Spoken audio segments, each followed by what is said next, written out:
செத்தரலாம் போல இருக்குடா. வாழ்க்கையில அடுத்து என்ன பண்ண போறனே தெரியல. எவனை கேட்டாலும் குழப்புறான்.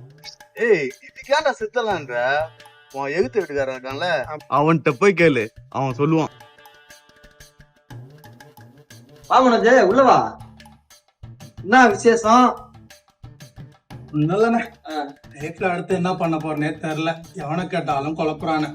அதான் கிட்ட ஏதாவது வழி கேட்கலான்னு வந்தேன். பிசினஸ் பண்ணு மனோஜ். அண்ணா பிசினஸ் பண்ற ஏன்னா பணம். உங்க அப்பா தான் காசு வச்சிருக்காருல. அண்ணா அதே லோன் அடிக்க வச்சிருக்காரு, நீ வேற. ஏய், உங்க அப்பாவுக்கு போன மாசம் 30,000 லோன் முடிஞ்சிச்சு. மறுபடியும் 8 லட்ச ரூபா லோன் எடுக்க போறாரு. கடனை அடைக்க போக ஏசி வாஷிங் மிஷின் எல்லாம் வாங்க போக மிச்சம் 5 லட்சத்தி சொச்சம் உங்க அப்பாட்ட இருக்கும்.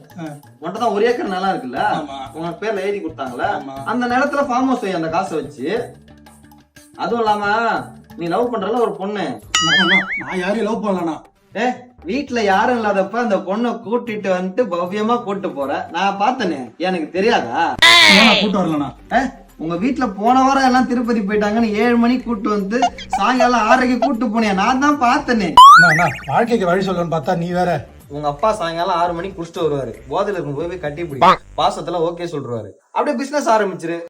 காசை வாங்குறேன்.